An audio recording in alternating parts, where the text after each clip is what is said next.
Good morning, good afternoon, and good evening. Your voice is Esteemed breaking. speakers, organizers, and participants from across the globe. We all welcome you, Edison. Before we start, if you have questions for the speaker, kindly put them in the Zoom chat feature. To obtain the certificate of attendance, participants are required to attend the entire duration of the webinar and fill in a feedback form which will be distributed at the end of the event.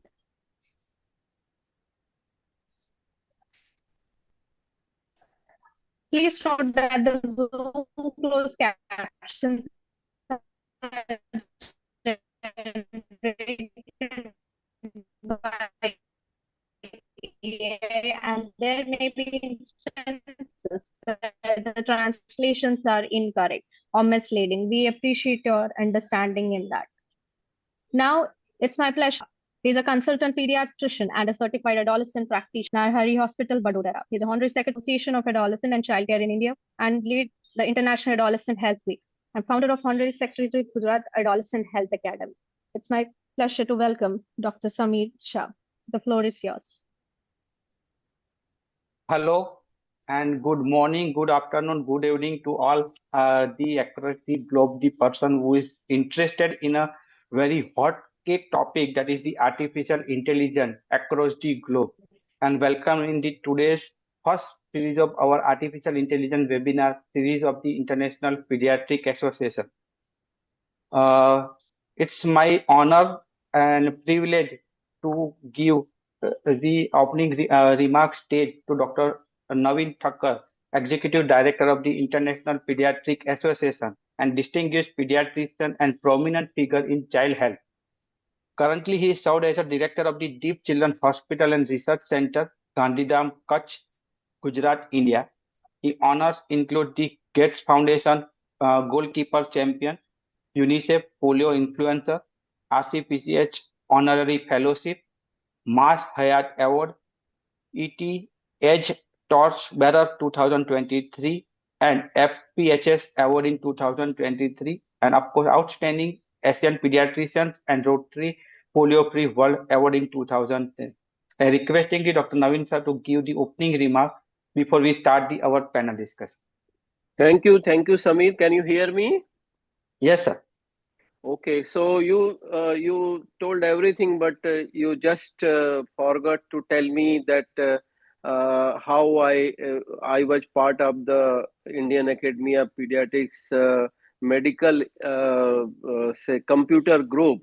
Then it became a medical informatic computer and medical informatic chapter, full-fledged chapter, and we grew membership from from few to thousands, and which is now led by Sameer and other people. So this is my. I was using pediatric office management software in 1990s when very few people in India were using, and so you have to be always keep pace with the time and rather try to be slightly ahead of time, but not too much ahead of time. So AI is the new buzzword. Whether we like it or not, it is going to stay. And it's not my quote, but it's my favorite quote that AI will not replace doctors, but doctors who are not using AI will be definitely replaced. So we have no choice but to learn. And here we have a distinguished panel, we mostly try to have a gender balance, but somehow this time we could not do. But we are happy to welcome all the experts, and I look forward to listen to your deliberations. I will be here for this is first webinar which I will attend fully, but I will be in background. So over to you, Sameer, and my best wishes. Thank you, sir. Thank you. Thank you very much for the opening remarks. And we consider the presence of the Dr. Peter Lechman and the Dr. Irkin for their kind presence during this webinar. They are the subgroup coordinator of the artificial intelligence and group of the IPA. So thank you, sir, for your presence.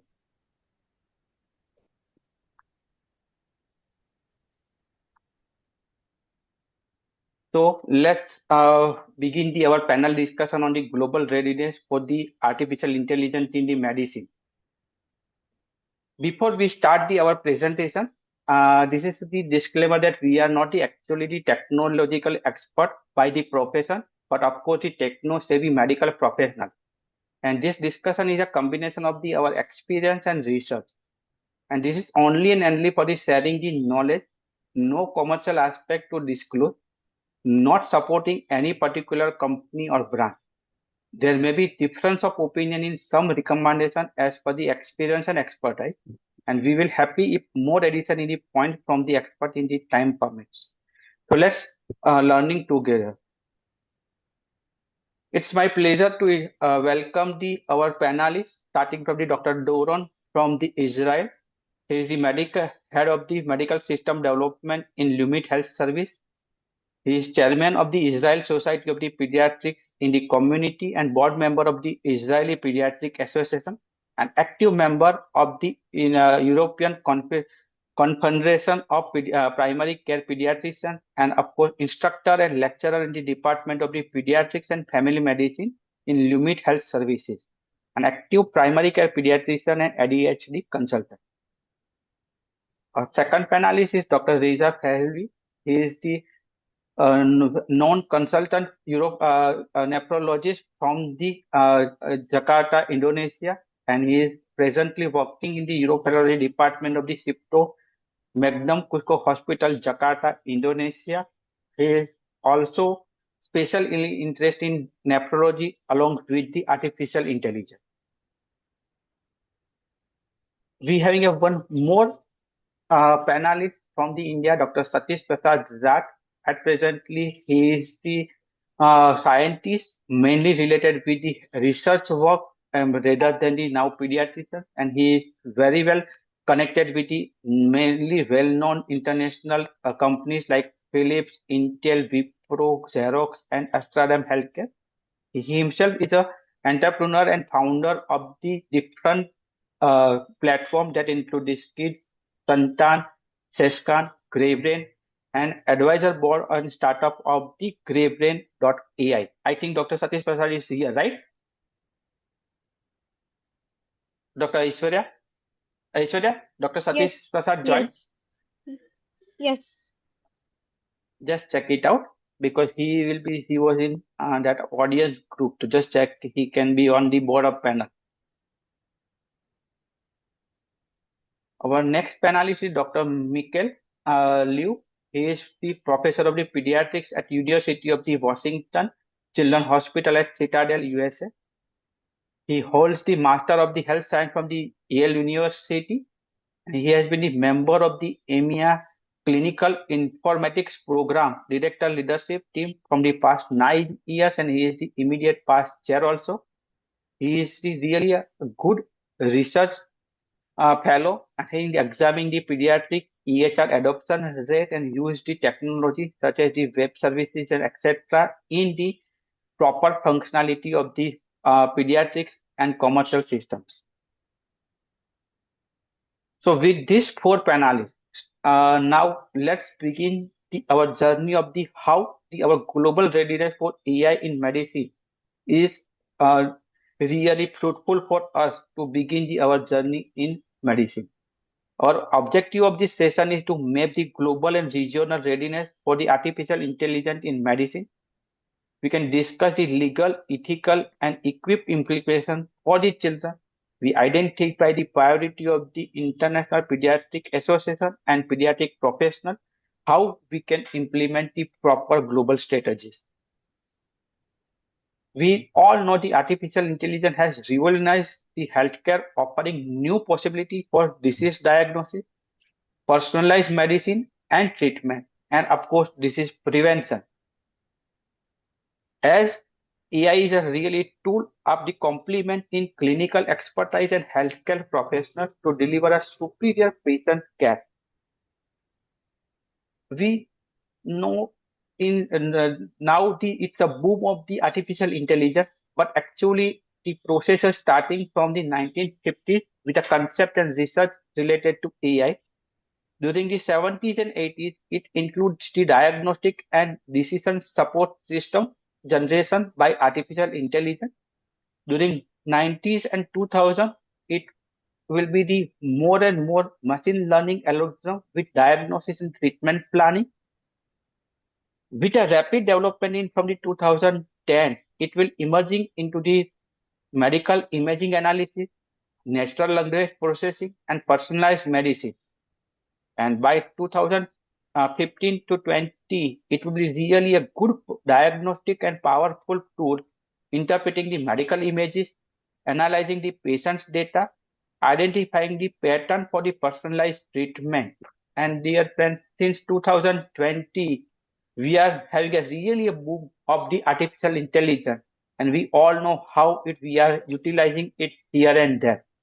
But there is no doubt that AI has the potential to transform the healthcare. But at the same time, we have to need to be carefully considered to ensure that it is deployed in a way that maximizes its benefit while minimize its risk. And for that purpose, today we gather here to understand what is the global things is going on. And we all know now 1 in 3 doctors are using the AI tool today. Almost 2 out of 3 see the clear advantage, and market growth is almost 5 times high from 2020 to 2024. And by the know we that almost market is forecasted to grow up the 48.1% CAGR over a period of from 2024 to 29. So it will come the expecting to the around $200 billion rate by 2030. We all know these are the different modalities where the AI is now helping us. But if we grossly divide its use in the medical healthcare, it will be include the administrative aspect like OPD management and IPD management. Also in the patient management like diagnostic, treatment and follow-up part, education and training, and research. So with this background, now let's hear from our panelists what is the current AI practice in real world example, and what does its meaningful use of the AI in current practice of yours, and could you share 1 or 2 concrete example of the AI tool that would be applied by you in your practice, starting from the Dr. Doron. He is the medical administrative part of how you can utilize this AI in your practice. Dr. Doron. Okay, so good day to you all. In my opinion, an AI system that would meet the following points would be a meaningful one.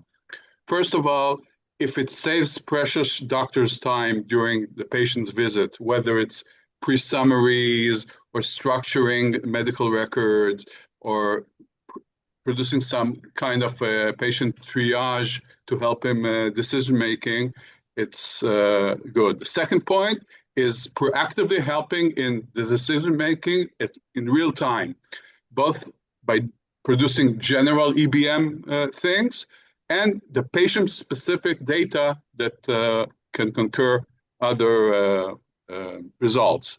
And the third one is an AI that bridges cultural and language barriers, which could be very helpful in countries where there is multi-cultural patient workup.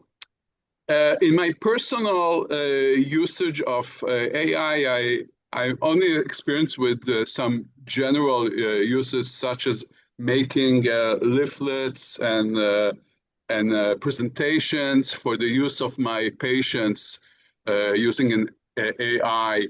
I also use AI to save my time to summarize all the articles that I receive from different journals, and so to have a nutshell of all the data that I need to keep on the ground. But another example is by colleagues that uses,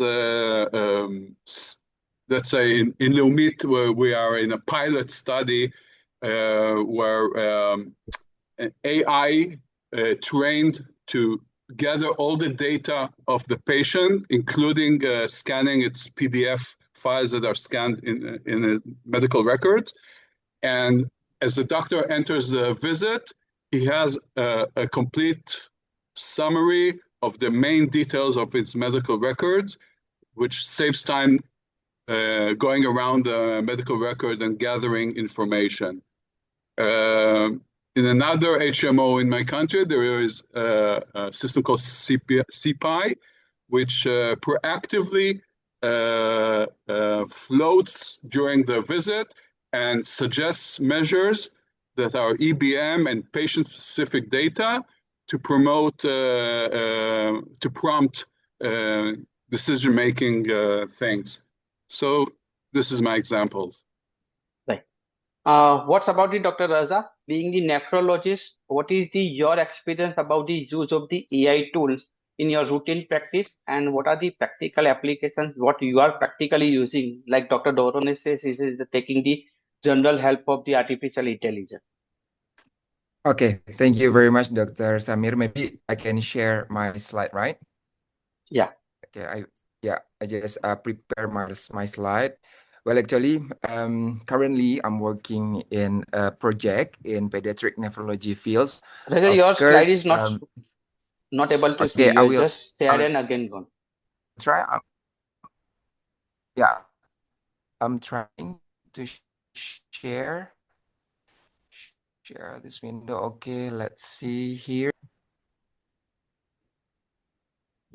Okay, wait for a moment.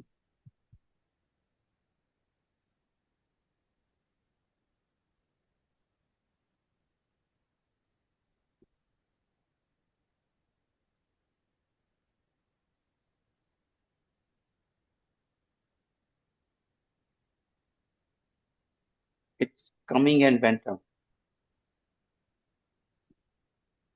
Do you see? Not yet, right? My No. slides. Okay, I already sent you the email. Can maybe the IPNA committee try to share my slide? Probably. Aishwarya, Okay, do you have? here. Can you see my slides? It's coming, right? Yes, Yeah. Just a yes, minute. it's not. Okay. So actually, we are as pediatrician. Of course, we're working in different kind of fields. For example, for me, I'm working in pediatric nephrology, and right now I'm currently doing my AI project. Of course, together with my friends in informatics system department faculty. Yeah. So it's like maybe I came with the medical aspect, and they try to make the AI things happen. So this is my project right now. I just present this and received the best representation in my countries. So this is the development of knowledge-based system prediction model for clinical survival pediatric patient under one continuous renal replacement therapy or CRRT. So this is my curriculum vitae. I'm currently working in Cipto Mangunkusumo Hospital in Jakarta, Indonesia, and also Faculty of Medicine, Universitas Indonesia. So for introduction, for Reza, me, yes, I think slide is yeah. not visible, I think. Anybody able to What's see, or I having a problem? No, okay? Is it visible? No, not yet. not yet. We can't It's see not you. visible. It's not visible. Not So, visible. Okay. Here, just this is visible. now it's visible. Yeah, now it's visible. Okay. Yeah. Okay, I think we just start like this. Okay, so it cannot be on full screen. So this is my project. Currently, I'm working for making a project calculator with CRRT. Maybe not all. I think all pediatric knows this machine, like CRRT machine, and this is for variation of HD machine, especially for children with critically ill with acute kidney injury. And as we know, the mortality rate is still high. For example, in my country, Indonesia, because we are limited resources setting, which is this treatment is really expensive in my country. So we need to select which patient actually is really benefit with this kind of treatment and which patient actually maybe not worth to try this treatment, right? So we try to make the identification for risk factors, prediction for survival rate, yeah, using AI and also our knowledge base. So this is our aim of study to develop knowledge-based system for clinical survival rate prediction for pediatric patient underwent CRRT. So I think we have to combine AI with the proper methodology if we want to make it like really have the scientific base, right? So first, we try to conduct systematic review and meta-analysis, 10 high-quality studies with total subject more than 900. And then from that meta-analysis, we try to identify the significant and insignificant factors. So we found there are 12 significant factors for predicting the survival rate of pediatric patient underwent CRRT. And after that, we work together with our informatics system faculty, yeah, our fellow.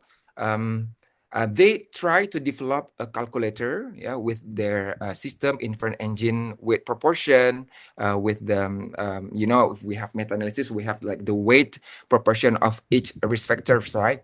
And then they develop the verification step with more than 200,000 unique cases for combinatorial testing. And after they develop the calculator, then we need to do the internal validation to make sure that actually this calculator is really suit for the real life data, right? So we do retrospective real case from our center again, 50 real case. So the result sometimes, if we try to do AI, sometimes the result is not too good to be true. Yeah. So for the first attempt, we seen that our accuracy is still low at that time, only 66%. Yeah. And then how to manage this problem? We try to make 3 alternative models with different cutoff and different weight proportion. And we found the last model have the highest accuracy, which is 33% with high specificity, 95%. And then we create the PCCSP, Pediatric CRRT Calculator for Survival Prediction. So this is, we try to calculate the accuracy, sensitivity, specificity, and everything from our 4 model. And we choose the model with high specificity because in methodology, we know that spin and snout, the tests which have the high specificity mean good for inclusion. And this is actually in line with our aim, because our aim is to choose which patient actually is worth for CRRT treatment and benefit for treatment. So we choose the third model with the moderate accuracy and high specificity. And this is, for example, the stimulation video of our calculator. So we just need to fill in the identity of the patient, and then we fill in the all of the risk factors. For example, like percentage of food overload and lab result, for example, and also clinical factors. And after that, this calculator will calculate based on the weight proportion, how much is the risk of survival for this patient. For example, this patient only have like 28% of probability of survival. Means if we, maybe for this patient with the very severe condition, even we try to do CRT, maybe it will not help the patient. Maybe we should choose another patient that will bring the more the survival rate is better than this patient. Maybe, for example, this is how this system works. So this is like example of good collaboration, right? From our medical team, yeah, from Faculty of Medicine, especially in pediatric nephrology, and we work together with science, with computer science from another faculty. The aim is to enhance the clinical practice. Yeah, for example, in this case, we can select which patient actually we need to do CRRT, which is really expensive, or which patient actually we need to maybe try another modality. So this is the conclusion. This work, this AI project has the moderate accuracy and high specificity in limited resource. Maybe we can use this system to help the clinician to guide the decision to performing CRRT. Maybe it will not work in the maybe in developed country that you have no issue with the funding, but maybe in limited resource that we have the issues of funding, we need to do this. However, we know, of course, we need to develop. This is not 100 finished yet. We need to do retest for the prospective data, but we need more time for that. And then we also receive the input from our computer science fellow that maybe from this calculator, we also can suggest actually which point, maybe the lab point that we can increase to increase the probability of survival. For example, if the patient has the really low HB level that make he or her have the low Right, survival rate, maybe Dr. Raza, just the system interfering. this yeah Just interfering, it's a really excellent blend of the your artificial intelligence use along with the resource limited practice. It is a really very helpful tool, and you can rightly yeah utilize the artificial intelligence in this thing.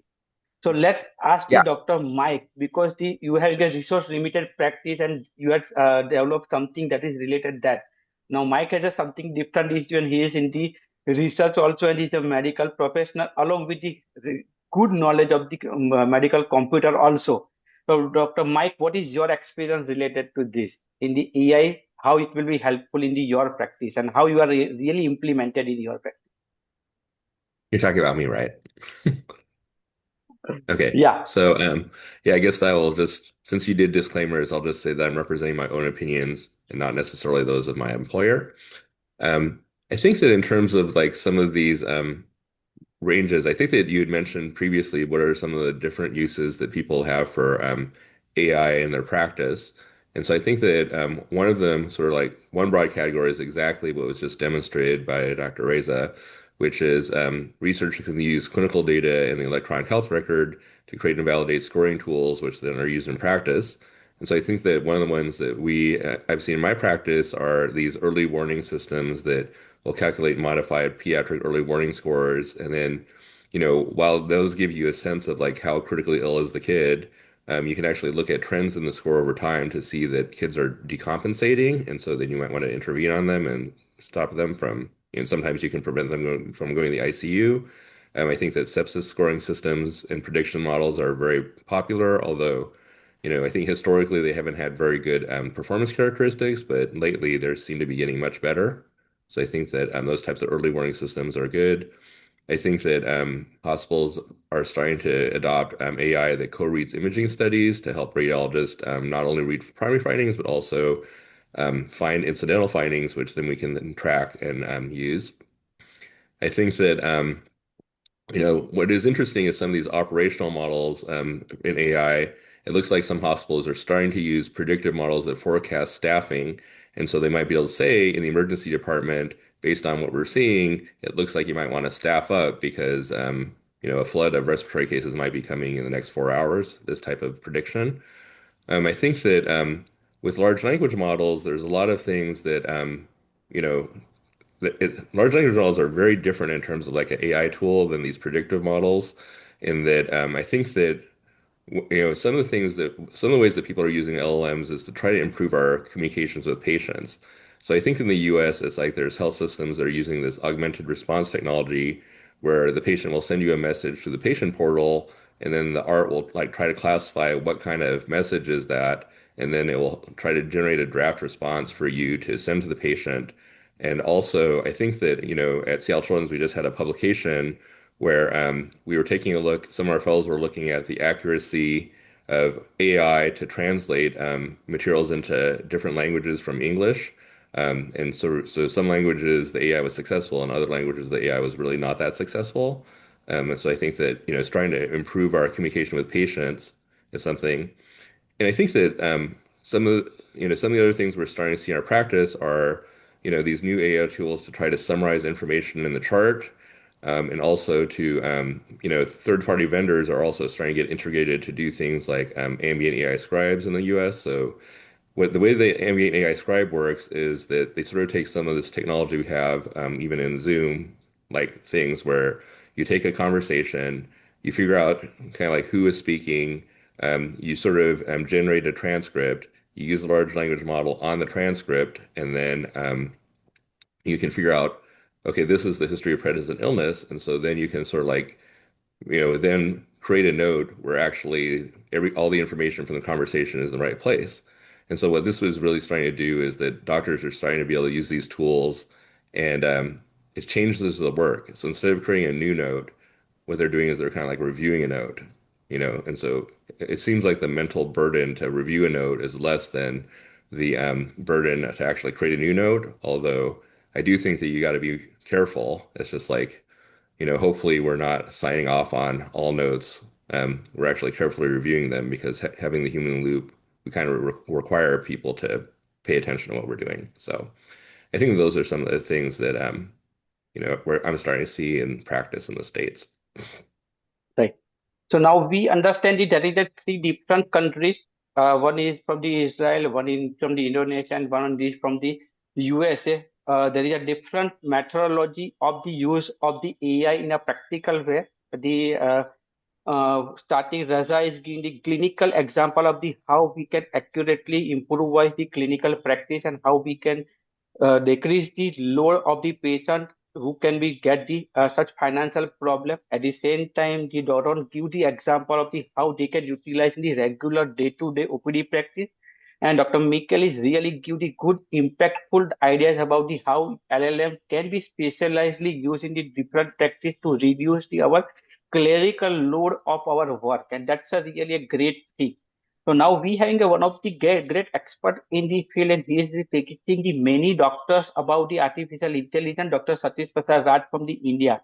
So what is the overview, what you are saying, Dr. Satish, that they will be really helpful of the artificial intelligence in the actual practice in day-to-day? Dr. Satish. Yeah, so thank you so much, Dr. Sami, for inviting me into this, and great to see such great panelists. It always becomes easy as well as difficult if you are going actually a little bit later, but I think, I'll make it simple. So apart from being a doctor also, I had the, opportunity also of being a scientist, have always worked with scientists about models, the different models and everything. I would say this is the golden era for medicine, especially when it comes to AI. So I will define AI into two eras, pre-generative AI era and generative AI era. So when in pre-generative AI era, we wanted to develop a model, anything, we wanted to just actually let's say, solve a problem, we needed actually a lot of collaboration with the engineering team. So, be it a machine learning model, supervised model, unsupervised model, CNNs, RNNs, most of these things, required a deep integration and understanding of programming, coding, as well as, how data is actually structured, how data is interpreted, how data is actually curated. So this made a barrier kind of a thing for normal clinicians to really understand the value of actually, how AI to be used.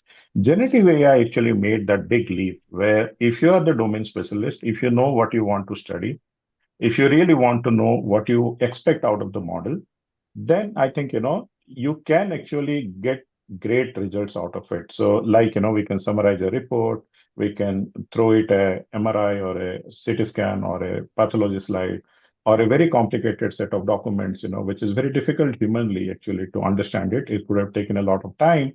Then I think, it is a great tool actually to do that part. So what has generative AI actually done? It has done the computation, but also it has made the interpretation as well as the orchestration little bit easier for no code people. So if you are actually not a real programmer, so that is the course I'm running actually, that you can be an AI scientist using generative AI without at all learning about coding. You don't have to really understand databases, Python, and all those complicated things. Still, you can get a lot of outputs. Having said that, I think this is the great era of domain specialists. If you really know you're a pediatrician, you're a neonatologist, you're a neurologist, you're a psychologist, if you really know, where the model needs to actually get its results out, and you put the guardrails, you put the boundaries, then you are going to get actually great examples. So let me actually, I always say this part that, there are two fundamental problems. All the problems of medical world can be converted to two fundamental problems. There is a problem of volume. There is a lot of volume of data. Imagine an MRI, which is of multiple, let's say, images, or a, CT scan, or a patient record, which is longitudinal, which is a lot of volume. We can actually take multiple days to understand it. We can put actually AI to make it, much more faster for it. But still we understand what we are looking for. So this is actually saving us time. Whereas there is complexity. When there is complexity, AI models are still learning to look inside it. What we do not know, even the AI doesn't know. So it's a very golden rule that, we have trained the AI models. If we don't know the complexity and we are expecting AI to give us answer about the complexity, then there are chances of actually, doing something wrong. So the good part is because 90% of our work is actually not creative. It is actually protocolized. So we have very standard boundaries, from within which, we are playing. So AI is actually very easy for us to actually master. So, there are fine-tuned models within the medical textbooks and the outlines and the guidelines. Whenever we are using it for it, what we know, then AI is a very good thing. If let's say a student who doesn't know actually about the complexity and nuances of medicine, and he is expecting answers from AI, then there are chances of, a lot of harm. So recently, just yesterday, there is a paper which got released, Do No Harm, if you are going through that. All the great AI models, there is a big gaga happening about Gemini, Cloud, and, DeepSeek, which are doing great for generalized AI models, but they are hardly up to 40% to 50% not even accurate for the medical use cases. So this is a very important part. What you know, if you employ AI to be your assistant, it is going to give you very good answers. If you what you do not know and expect AI to solve your problem, then AI is definitely not the thing. So let me, take a quick example of showing, maybe a few examples so that, we are going to actually understand this. So I run a company called SKids. And what it does is we go to the schools and because pediatrics is actually really a big challenge for volume. So we go to the school and actually try to let's say examine the children, right? So we do all the examination, let's say head to toe. I hope you are able to see my screen. But when I'm representing my, let's say, report, so this is a new kind of a report, what you're going to see. So anyone can actually understand what are the physical parameters, what are the behavioral parameters, what are the, let's say, social health parameters. But much more important, I'm able to, let's say, convert, let's say some panelists also said that, I can create flyers. Now, I'm just not telling a boring table to the parents. I'm saying that, if the BMI is low, then what is the education around it, what they can do about it.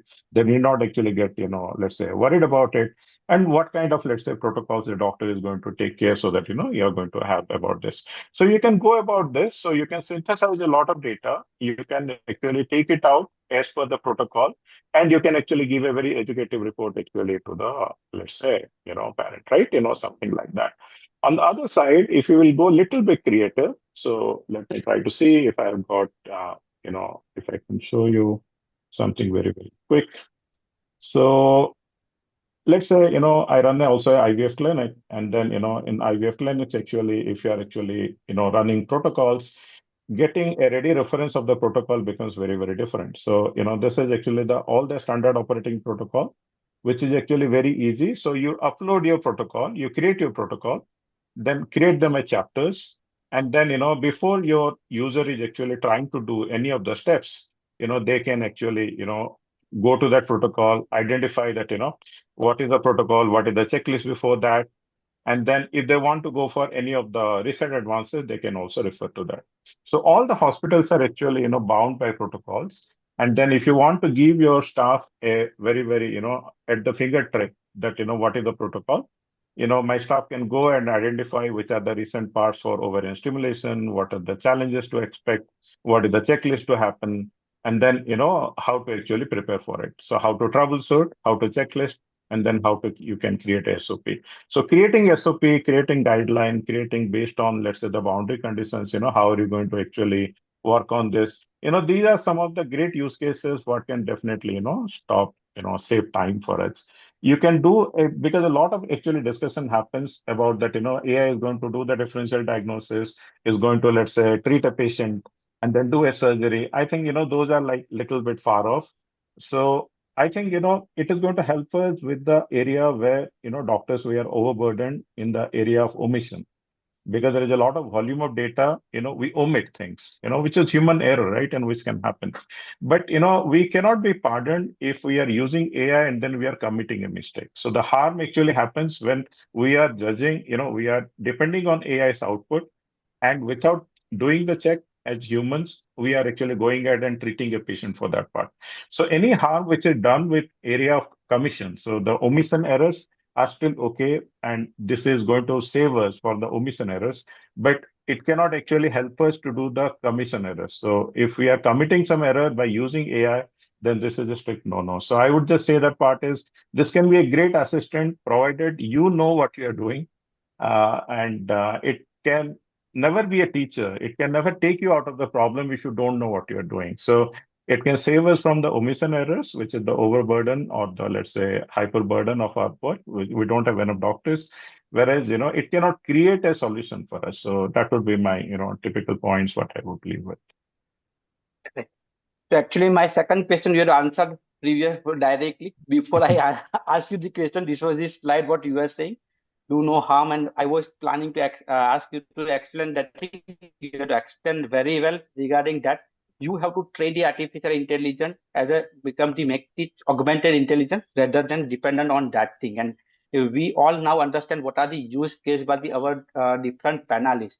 Let's make some quick overview regarding some theoretical aspect of that thing.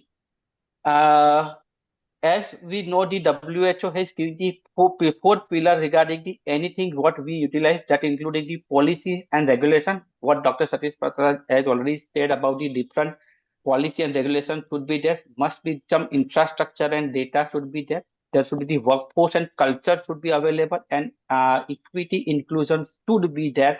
When this four pillar what we are discussing, starting from the Dr. Doron, now which is the not strongly available in your area and which is the strongly available in your area? Dr. Doran.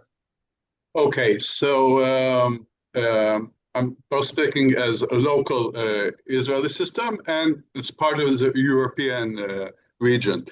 So Israel is known for being a startup nation. There's a lot of companies and startups that produce possible AI implementation devices. Also establishment, whether it's hospital or academic R&D departments, do so. So there's ample of ideas to be examined. By the way, my president of ECPCP, Dr. Laura Raleigh, and I wrote about this AI possibilities and caution need to be taken in the European pediatric theater. What I think our region in Europe is strong. It has a lot of computerized data sets. The medical informatics is very strong. Interoperability and infrastructure is very, very good. The equity and inclusion driven availability of medical services is very good. Alas, as far as the policy and regulation is concerned, our different countries have different standards. They have different legal status and ethical emphasis. So making adoption on a regional basis will need to be tailored to different systems or make it very common together in order to alleviate the complex of this system. Right. What about the mic in the USA? Yeah, it's kind of funny because this is a challenging idea in that I think that in some sense the current state of adoption in the US is probably higher than most places in the world, but I feel like we're at the very, very beginning of our journey. So it's kind of like this dichotomy where we might be having a lot of tools, but kind of like the result of having a lot of tools is kind of like a little bit chaotic at this stage. I feel it's a little bit like the gold rush. It's like everybody is trying to see what systems are the best and adopt those best systems, but we don't know yet. So I guess that in terms of these frameworks, I think that a lot of places in the U.S., are sort of like transitioning from their initial AI governance structures and trying to figure out what are their long-term AI governance structures going to be, and with some growing pains. I think that the context is we have like just a deluge of new AI tools, and I think that a lot of them have promise and face validity that they should work. But I feel like they're coming out so fast that they don't really have the strong, rigorous evaluation that I actually would like to see if, we're going to make some recommendations to the health system to adopt these kinds of tools. And I think that part of it is just kind of like the stochastic nature of some of these things, especially when they're generative AI, where the output isn't always the same. And so I'll give you an example. It's like, so when I attend on the pediatric service and an intern presents to me, I have 15 years experience as to the types of errors that an intern is going to make, and I can check on those things. But with AI, I have no idea what kind of a mistake the AI is going to make, or if the AI is going to make a different mistake every time a new version comes out. It's kind of like it's a different kind of thing. How do we quantify what are the limitations of the tools and the unintended consequences so that, as a provider, we can actually continue to provide safe care? And I think the other thing is also kind of like since these AI models are somewhat opaque in the way they are, it's like, how do we make sure that these AI models are going to function equitably and, don't have biases? And then, if they make some changes to try to improve you know, reduce the bias, is it going to create other problems somewhere else? So I think that, these tools, it's like we're still struggling with what's the best way to rigorously evaluate them so that we can let our doctors know kind of like everything they need to know to use the tool safely and correctly. Dr. Riza, what is your opinion regarding your Indonesia having the about availability of the workforce culture and policy regulation in at your places? Yeah, I think, compared to US or Europe, I think we are far behind that our country is still developing. I know that my friends know studying and, for example, cybersecurity subject it just established right now in Indonesia. However, as the lecturer perspective, sometimes in our university, we also has like some other application that to know whether that our student, for example, using AI, making their manuscript, for example. So I think that actually the regulation in the university that if the student, for example, medical student making their manuscript, they cannot use AI or something, ChatGPT or something, and then we can check if whether there's actually artificial intelligence or actually their own writing. But in terms of public services, I think right now in Indonesia, still we have no like a very good regulation for AI. And I can see also in our culture right now, like many people's like, when you find something new, the people is really hyped to do AI and everything, and video, and also like every rumor spreading around the people in here. Sometimes like the people that are of date, they cannot even different which video is AI and which video is not AI. So sometimes like many hoax and everything still happen in Indonesia right now. But of course, our Minister of Informatics tried to do like a regulation. For example, if something AI content, they have like the sign that this is AI or not. But I think it's like still far from US and Europe is still in beginning. I don't know, maybe how about in India, Dr. Samir? Definitely, India, all these things are same what everywhere is going on. Regulation is definitely having a very personally, we are speaking, having a very beginning phase is that culture is definitely very, very high. And we have an expert from the India to directly ask him a very specific question to the Dr. Satish Prasad to bring this down of the safeguard and safety rule, what Dr. Reza is just asking about the rumor spreading and that. So what is the one non-negotiable safety rule or the few rule or principle you follow when you using or evaluating the AI tool in your work or when you suggest in your regular practice? And is there any decision or situation where you having a deliberately chosen not to use AI even it was available? Dr. Satish. Yeah, so that's also a very, very good question. Thanks, Dr. Samir, for keeping that for me. So I would say maybe a golden rule is I will never use any cloud-based AI for my patient information or record. So that is a complete, easy rule to adopt. So this is also very important to understand is the larger the model, the larger the GPU requirements, and you cannot run it within your hospital. So you are dependent on cloud. So data is going to the cloud, and you cannot actually depend on that. But on the other side, I think, there are great benefits because, medicine is protocol based and it has got very strict rules, which means that, it has got very little actually scope for creativity. When we have actually a lot of scope for creativity and complexity, we require very large models. So for medicine, I don't require a Gemini 3.0 or let's say Opus 4.5 or a DeepSeek 3.2. I can do it with very, very small models. So this is, I think, a big, awareness issue. What we have is when we run your Chrome runs actually the capability of running a AI model within itself. You can run local AI models if you are running a decent sized laptop. So any small practices and small hospitals, even if I'm using AI for my, let's say, patient data, I can run it on my laptop without connected to the internet, and it can give me the answers, whatever I'm looking for. Especially because India is at a very, very transitional stage where we do not have also digitization of the entire healthcare system.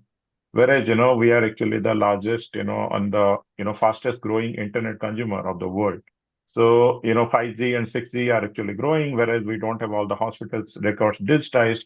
This can be an inflection point actually for India, where I think, all those tasks which are clerical tasks like documentation, like triage, like summarization, like all protocol bound things can be actually taken over by AI, very lightly under the oversight of, humans.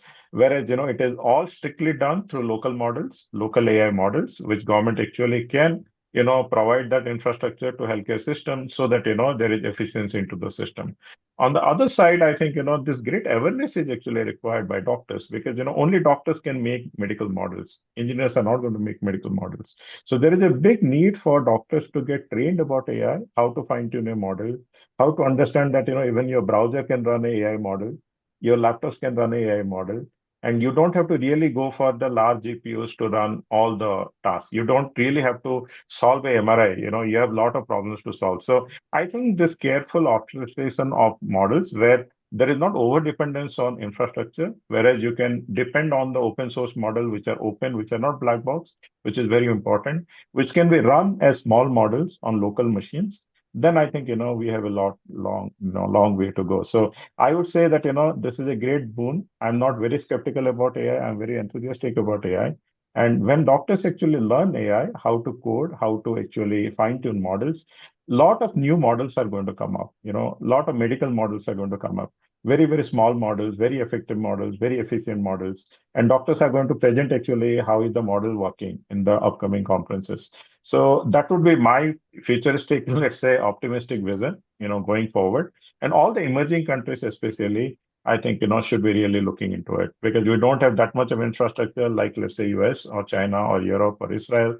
But I think, one great thing to learn from Israel, I've been long-term friends with Israel, a lot of friends actually there in a lot of universities. So one of the biggest thing actually what Israel did is actually good is about their Clalit system. So what actually Dr. Doran was speaking. So interoperability is not an issue. So all their health systems are very nicely connected. I think very strategically they decided this. This becomes a data bank for scientists to work on it. So that's where, actually new startups happen. So in India also we have, Ayushman Bharat ABDHM, plan, which is actually has been decided, but, not very effective still now. But I think, we can learn something from Clalit, which is actually a great way actually to curate data, give a lot of computation for small models, and then new models will come up. Perfect, perfect. So I think we are now almost on the page that we are having a require a more good regulation at the everywhere, not only the India, Israel, but including the USA also and the Indonesia also. So let's discuss some benefit and the risk. That is what we are usually expecting when the AI is coming. It is one of the good video, but it practically sound is not possible. I am just keeping the video that presently, and also time is also running fast. So what is your clinical and leadership perspective that what are the benefits and risks are emerging with the use of the AI in the medical practice? I just narrating the few risk factors, and that will be the already we are speaking here and there. And what is the your thought process on that? One can take anyone, starting from the Dr. Satish Prasad. People might lose their Yeah, job or automation. Yes or no? answer is yes. In the short term, answer is yes, but not very much for healthcare. Right. People might have to too much leisure time. It will be the there. What is it, Doran? What you can say on this? I think we'll never, as medical professionals, have too much time. Things will always shift to other emphasize. So that's my opinion. Right. People might lose their sense of being unique. Dr. Mike. Yeah, I think that maybe, but I think that's unlikely. One of the things that we have done is we've created some clinical pathways for how doctors might practice more effectively. And what ends up happening is that all that energy that you spend on kind of like thinking about patients, it's like you can spend more time focused on your complex patients and less on your routine patients. And that allows people to be able to practice their unique style. People might lose some of their privacy right, Dr. Riza. Privacy, right? Okay. Yeah, it probably would happen actually, but I believe like if everything like is developed, there is the antitoxin for that, right? For example, like cybersecurity against, I think like people right now in one side we developing AI, but in another side also there's some kind of that protection for AI. So I believe maybe right now some privacy could be interfere with the AI, but I believe in the future also the other parts of that antitoxin, for example, this cybersecurity in this term also will be developed, and I believe that it could be balance the negativity of AI that could possibly produce. Right. So all these remaining three also same connected with the same thing only.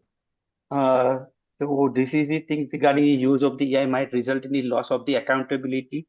It may end the human race, and of course the ethical concern we discussed in detail were related to this. So lastly, last segment of our discussion regarding the excitement and concern. So what the trends or the application excite you most for the future of the pediatric care? And conversely, what worries you most, Dr. Reza? Two things. What is exciting you and what will be the worries you? Yeah, what exciting me actually because I'm in pediatric nephrology. I think many things that we can develop from this AI to simplify our work, to simplify our project. Yeah, and because since I'm lecturer, I also like to combine like AI and also with the good methodology. So actually, it can produce a lot of research as well in the future. So that's actually make me really excited about this AI. However, yeah, we need to do like a validation and everything to make sure that this is not misinterpreted and misleading. Mike? Yeah, I think that I did not realize that AI might have the potential to really greatly change the way that we do our jobs in a way to make it less administrative and more, what we love, which is the practice of medicine. Um, I think that one of the concerns I have is really, I do a fair amount of patient safety work, and I think there's always the balance when we're doing patient safety between throughput and speed and actually providing safe and comprehensive care. And I feel like these AI tools are really kind of like pushing the speed with adopting new tools without, we have to be careful that we can do the safety part. And so one of those areas is where I think that with trainees, if you give trainees these advanced AI tools from the get-go, do they have enough experience to actually use them correctly, or do we have to like give them some kind of period to do the job the hard old way first, so they understand what the job is, so that then they can supervise the AI appropriately? These types of questions keep me up at night. Right. Dr. Doron? I'm excited about all the real-time patient data-generated decision-making that can really be a great tool for doctors both in the community and in the hospital settings. I'm a bit worried that if doctors rely too much on this great AI system, they might give up on keeping sharp on knowledge and thinking out of the box. So we need this concerns me as an issue. Dr. Satish? Yeah, so I'm definitely, maybe overly excited about this, but I'm excited about having a lot of assistants, which you do not have. So maybe doctors will have better time. as well as faster inventions. So I think, we have been really slow on medical inventions, but, AI has got tremendous potential. Last 1 year we have seen we need actually drugs for so many diseases, we need solutions for so many things. So faster inventions and much more assistance, is the excitement. The worry I have is, I think, mostly for students, people who are getting into the learning now, if they overuse AI, I think, there are early reports that, it is going to affect their cognition as well as, their expertise. So I don't know, as teachers, how do we control that, MBBS students, MD students are not overly relying on AI and not affecting their learning, which is the knowledge gathering thing. Whereas I think, as experts or as seniors, we have an advantage, undue advantage of using it because we understand the system. So that is the worry I have because, AI is still not solved it. And the other worry I have is policy slowness. I think, regulation slowness. If we really actually craft the policies, which is going to really help humanity, this is going to be a great boon. But if you're not doing that, then there is going to be a lot of bottleneck of using the right use of AI. Absolutely perfect. And at the same time, I just added this bioethical principle that what we have to become follow while utilizing the AI in the future generation also. That included transparency of the all the data generation, justice and fairness, because avoid the any bias related to that. No malefficiency should be there to avoid the specific race related some problem. Responsible use and privacy. These are the 5 rules we have to follow while we are utilizing the AI in our medical practice. So, what is the your thought process regarding the responsible use of the AI in the globally? Different agencies are there, and International Pediatric Association is really working hard to make it more practically utilizable there for their member countries, and other global agencies are also doing this type of the thing. So, how you can look after the what is their role and responsibility to make it more responsible use of the AI, Dr. Satish? I would say, very first thing is we need to train all doctors on, what is AI. So AI is not Gemini or Claude or, DeepSeek or let's say anything else. AI has got its own anatomy and physiology. So how AI is made of, how to install an AI model on your laptop, and then which use cases AI to be used for, and use cases AI need not be used for. So I think, doctors are far behind understanding the core, let's say, science of AI, which should be a must actually in education and curriculum, both for MBBS as well as MD, so that we can understand actually how AI can be applied. Uh, Now doctors are actually in the same race as the normal consumer, that, every day the new model is coming. There is Nano Banana, there is Nano Banana Pro, and then it can create images or videos. But, AI for medical is much, much more deeper than that. So I think my focus would be strong, as well as advice to IPA that, to advocate for, there is a mandatory training which is required, how AI models are made, what are the basic fundamentals of them, so that doctors can actually navigate, how to best use AI. Right.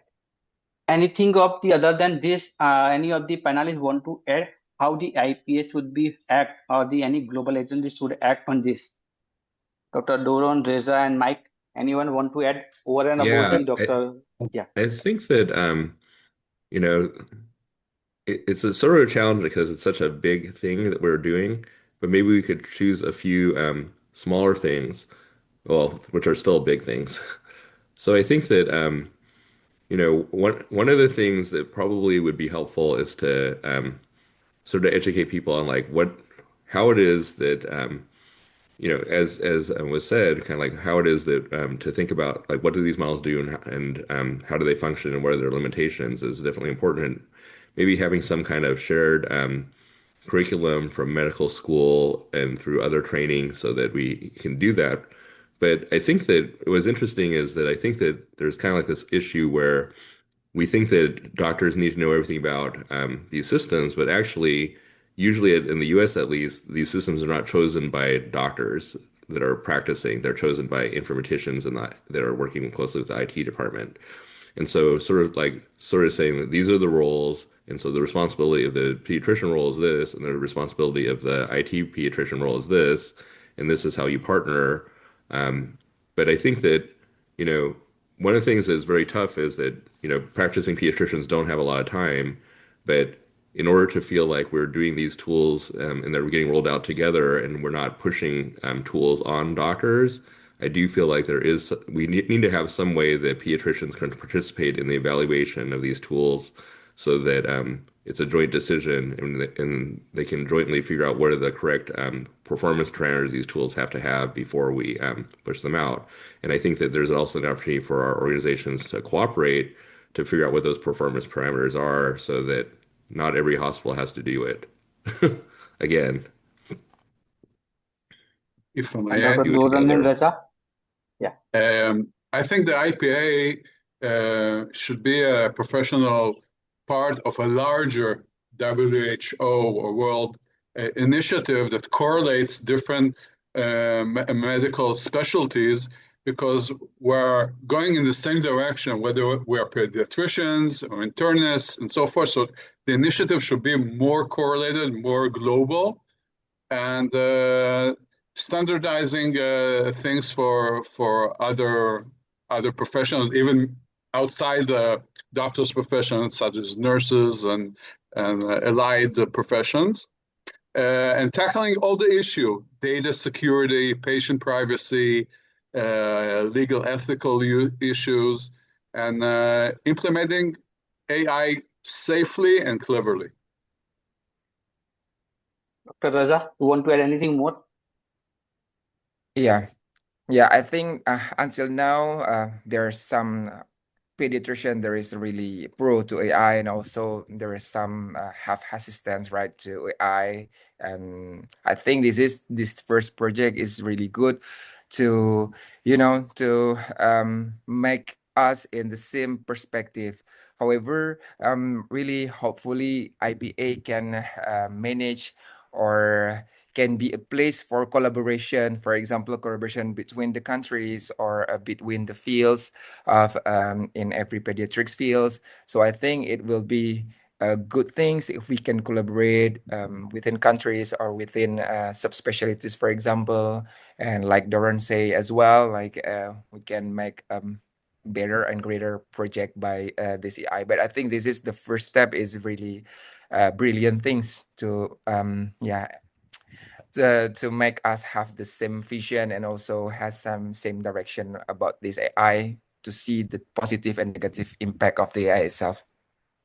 Thank you, Right. Dr. Samir. Right. So this is the things what at presently IPS Readiness, what we had as a subgroup of the artificial intelligence.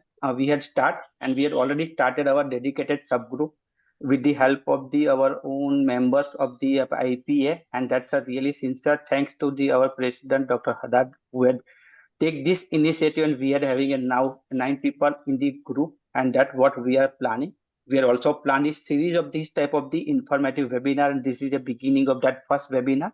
Upcoming webinar, we will definitely plan something related to how more practically use of the artificial intelligence in the different field, and we will discuss further about that thing. We also having a plan a global AI readiness needs survey, and it is the format is almost ready, and now we have to just take the permission from the IPA office bearer, and once we will get that thing, we can implement it to go for the community based survey. We also plan to create a WhatsApp community of the other common, make a one common platform for the all the AI enthusiasts across the globe to get the good awareness campaign to come under the one roof, and as per the policy of the IPA, how we can practically do that we can do. And also we have planned a one structured course related to artificial intelligence under the planning that is there for with the IPA. What everybody is saying, that structured course will be helpful us to make the policy decision making also, and the what are the useful tools that can be utilized by a common pediatrician across the globe. So this is the IPA readiness at presently is going on. So with this discussion, I just complete our panel discussion with the epilogue that the use of the AI in healthcare needs to be carefully considered to maximize the benefits and minimize the risk. Ethical concerns such as privacy issue and stigmatization need to be taken into account. The high cost of the AI must be considered, especially in the low-income countries where significant investment may be required to implement. At the same time, the potential harm must be assess before deploying the AI technology in healthcare, and impact of the AI must be evaluated continuously. Regular updating of the training data is crucial to assess the impact of the AI in the healthcare. By integrating AI into the holistic healthcare, we can create a more comprehensive, effective approach to the wellness, addressing the physical, mental, and emotional health. So, dear friend, we all know that do not scare with the technology, but it should be used and handled with the care.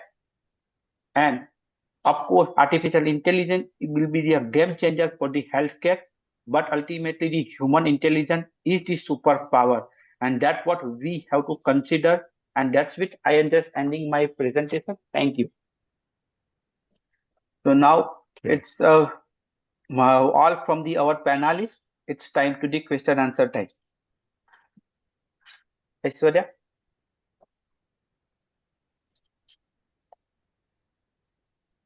I think we have get 3 questions are there. Starting with the first one, that is the medical educator from the UAE use AI tool like ChatGPT 5, Perplexity, Sonar, etc. regularly to improve the assessment standardization, provide immediate feedback, and encourage the critical thinking among the medical students. However, variability and reproducibility and depth of reasoning concern preclude the stand-alone summative use. Expert panel, please share your thoughts. So, what is your thoughts on the use of the ChatGPT 5 and Perplexity and other tools, Dr. Satish Prasad? Yeah, so again, the core part is these are generic tools, right? They have not been trained to be medical tools. So they have got some subsections which are medical tools. So my simple advice is going to be go for medical, let's say, trained tools. So some of the examples are MedGemma, or let's say Meditron, or let's say MedLlama. If you just go on Snow Labs and let's say BioMistral, so these are actually medically fine-tuned tools. So you can think like this, that any person who is doing Google search is equivalent to ChatGPT advising you on medical reasoning. Whereas when you come to a doctor for a medical condition for their diagnosis, because this person knows about physiology and anatomy, so he can actually diagnose the right thing. So same way, medically fine-tuned models are actually advised for any medical decision making, with the asterisk that these models can make mistake. So do your oversight. So human oversight is very, very important. A very practical example is whenever you are searching, if you are searching ChatGPT, Perplexity, and let's say anything else, in Perplexity, you have got an academic mode. So go to the settings button, search for academic mode. In academic mode, actually, we restrict the model to search only for authentic sources. Still, there can be hallucination. So ask for no hallucination, still search for the hallucination, and then take your model. But I would actually strongly advise for medical fine-tuned models. Right. Anybody want to add anything related to this question? So there is a Yeah, next question to Dr. Yeah, Mike. I agree with Dr. Satish. I feel like using these types of tools. So I guess I would say that, in some of the other research, it's unclear if generalized models with huge amount of data versus specialized models is better. So I won't weigh on that, but I will say that at this point, I feel like the tools are probably not sufficient to do independent assessment. And so I feel like they should just be part of the portfolio of things that an instructor would look at when they assess. It's probably better at this point in time. Absolutely perfect. And that what Dr. Satish also told that previously in our discussion, that we have to go pretty closely locally use AI rather than the general use of the browser-based UI. And it will be the much helpful that it will be reduce the risk of the data leakage and anything. That's really a important thing that what we have to consider. Now, next question to Dr. Raza. The integration of the AI like ChatGPT raises important ethical regular challenges. How are you dealing this issue in your medical university student? Yeah, okay. So we made a regulation. For example, like if the student come to the new module, then there is like a regulation for them, like what to do and what do not to do. And we also put the point that, for example, every manuscript or the scientific writing, it should not be use AI for like everything, but for example, for grammatical, that's still be low. There is some point that still be low, but for in the content, I mean, like for the idea is not written by the AI. Only grammatical, that's okay. So we met that, and then we also, if like there is doubt or suspect, for example, the student using the AI, then we try to search if actually this is pure AI or actually not. So there's also application to detect, which is like this is actually ChatGPT writing. Or also sometimes we our lecture we can see like this is AI. If we used to use AI, we can see like this is pure AI or this is actually just some AI. So that's actually the regulation. However, like in the term of like in that's in my university. However, for national regulation, there's still no for AI. My fellow went to Europe for kidney transplantation program at that time for Congress, yeah. And then I see in Europe, they also already declare, for example, if you want to submit an abstract, it also cannot be free of AI. So like declaration in our presentation, it's like it should be clear before we do our presentation, for example. So I think based on that, actually, we also try to implement for our next Congress of Nephrology in Indonesia. We also want to make that regulation that, for example, for abstract and the concept of idea of any research cannot be written by AI. Only grammatical correction that can be used for AI, for example. Okay, I think that's in our country, but I believe maybe Dr. Michael or Dr. Doron have better perspective with that. Dr. Satis, please. Yeah, so this is again an interesting thing. So I think again there are many clerical things which requires for a paper submission. So especially literature review, putting all the literature in a single space, writing all the citation at the same time. Um, and AI can be a great tool actually doing that, because otherwise I think you're spending actually months to write a paper. On the same time, I think, when we are doing the research methodology and doing the interpretation and let's say producing data, because AI is also very good and notorious in creating synthetic data. So you can also produce data without really doing the experiment. So it is a really, I think, gray zone now that, which are the areas to be allowed, we allow AI because, then there will be a lot of volume of work, as well as there will be less time, lost in clerical work. But, also there are AI tools, which is identifying whether the content is generated using AI.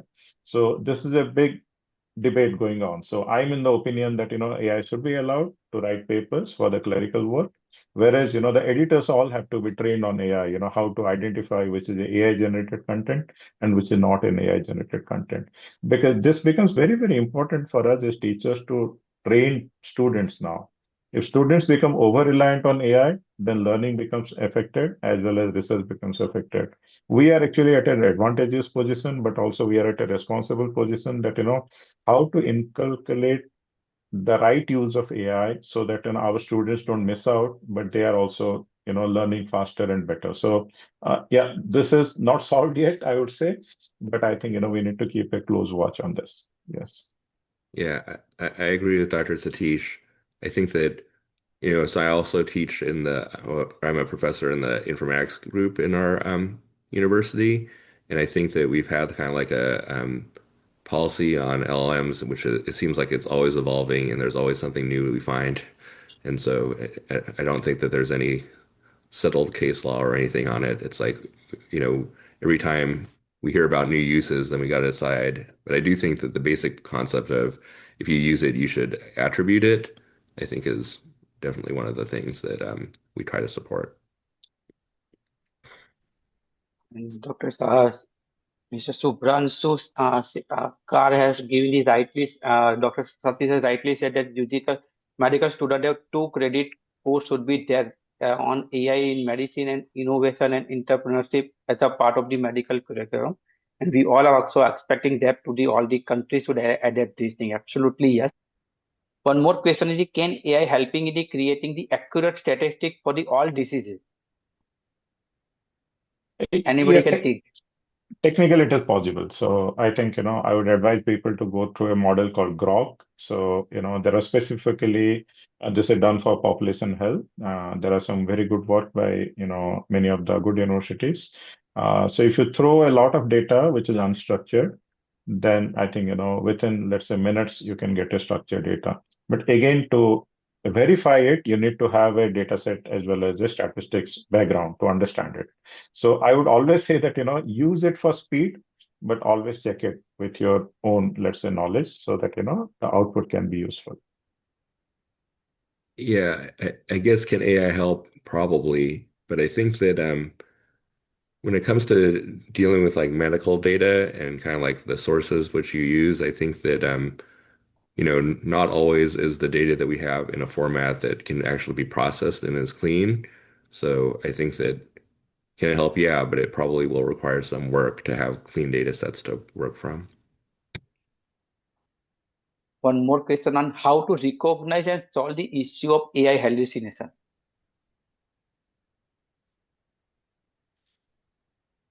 I would say first, like suggested before, use closed systems of information and not going throughout the whole info. So the possibility of hallucination lessens once you structure it with a few sources. That's one advice I can give. Yeah, so I think that hallucinations are usually more common in things that are like large language models that are stochastic. And I think that one of the approaches that people are taking in the US is that they use this I want to say I can remember the acronym RAG stands for is like resource augmented generation or something like that. And I think that so the systems that we have that seem to be the best are when they're grounded in some kind of data and then they're forced to cite the references where that information came from so you can go back and look at it. And that seems to reduce the hallucinations to take that approach. But I don't think that question is 100% answered yet. Yeah, so I think we need to understand actually why hallucinations happen, right? So this is a model, which is given a lot of data. Then there are humans actually who answer whether the questions were correct or not, right? And it is not humanly possible to answer all the questions. So then they give AI a model, which is called reinforcement model, and it is actually incentivized to please the user. So the very nature is that, generative AI, when we say, if it is not able to find an answer, it will invent an answer. So that is the very nature of, why hallucination happens, because it is never going to say that, I don't know this. No. It is going to, let's say, generate something new. Now, whenever it is generating something new, if it is not finding that answer, it is always going to create something new, which is generative AI. So to counter that, I think, what we use is called something called RAGs, retrieval augmented reality, generation. So let's say I've given the Nelson pediatric book and I have written a rule very, very strict. Any questions what you're going to answer has to be from Nelson. Then I think, there is very little chance of actually having hallucination. It might not answer all the questions. You might not get all the questions, but, it is not going to go beyond, let's say, textbooks. So this, if you're using RAG with local AI systems, then chances of getting hallucination is actually less. But you're not, the downside of it is you're not going to get poems, you're not going to get music, you're not going to get movies, because, those are the more creative part, generative part of AI. So again, we need to understand this. Medicine is a protocol bound thing, and it is very easy to use very effectively, very efficiently AI models if you are knowing that, how to use it. So, hallucinations, if you're using Gemini, Opus, all the open models, they're bound to have hallucination, So, whereas if you're using closed models, fine-tuned models, hallucination chances are less. Perfect. So we have to use the specific model, that is one important thing, and second important thing, it is bound to happen the hallucination. but you have to keep a close watch with a proper reverse integration of that authentication of that data. That is very important. Secondly, can AI help in the research work and the writing the research paper? Of course, yes, there is many data things are available. We will going to take a one session on that, so we are not discussing much detail. In a case, legal or the ethical issue, who is the responsible, clinical or the scientific user or AI developer, or both in the court of the law? Anybody? Very tricky question.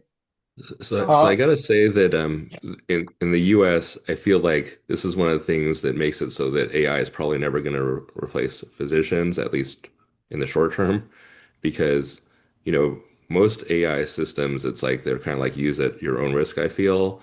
And again, this is my opinion. And so it's like the doctor is signing it is the one that's responsible typically. So if you use decision support, it's like that. And when you use AI, it seems to be it's like that at this point in time.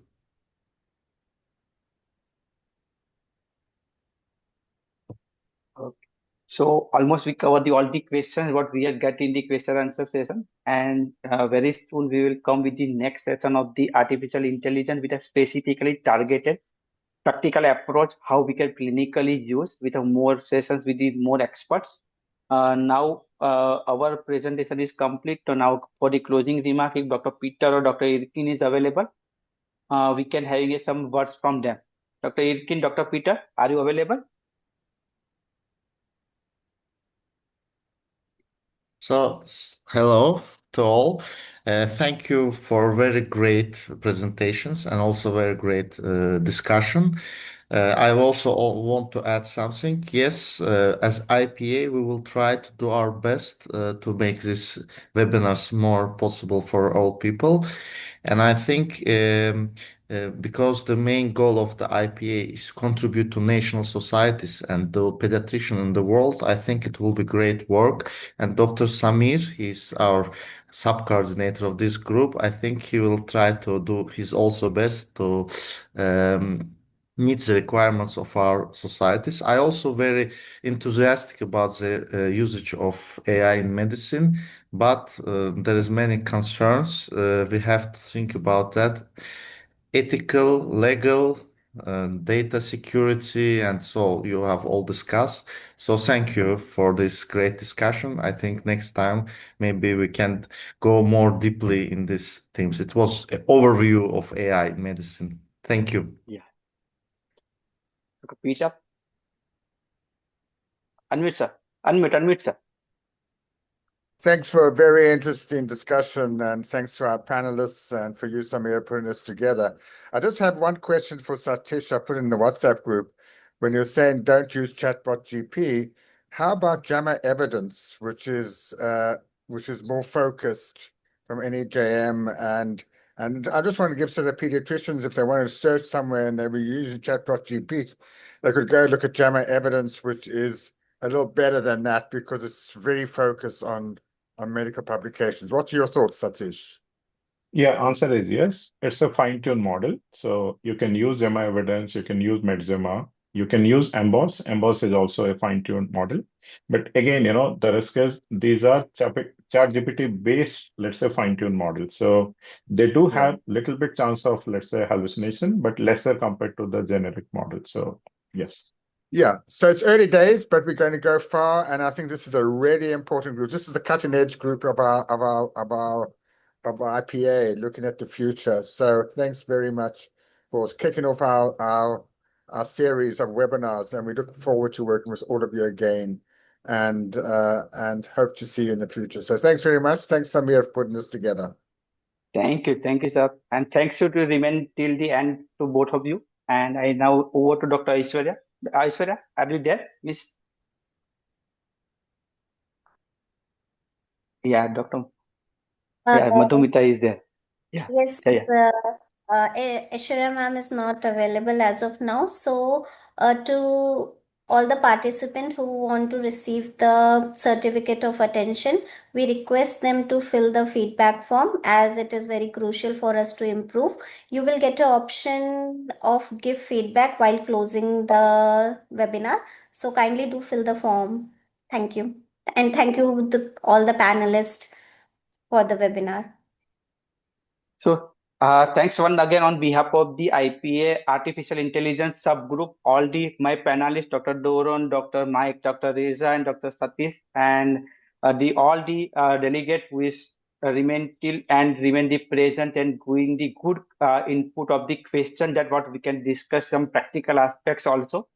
We will definitely surely come back with some more innovative ideas about the artificial intelligence with a focused discussion on the some practical tools that can be utilized. We are definitely coming with some structured course also that can be we can utilize, and Dr. Satish, and that what we had already discussed regarding that in our course also, so we can try it out some good material for the all the persons who are really interested with this hot cake about that is the artificial intelligence. Thanks once again on behalf of that, and we can close this. Thank you. Thanks a lot, and bye. Okay, bye. Thank you, everyone. Thank you. Thank you Thank so you. much Thank for you. Thank you, everybody. everyone. Thank you.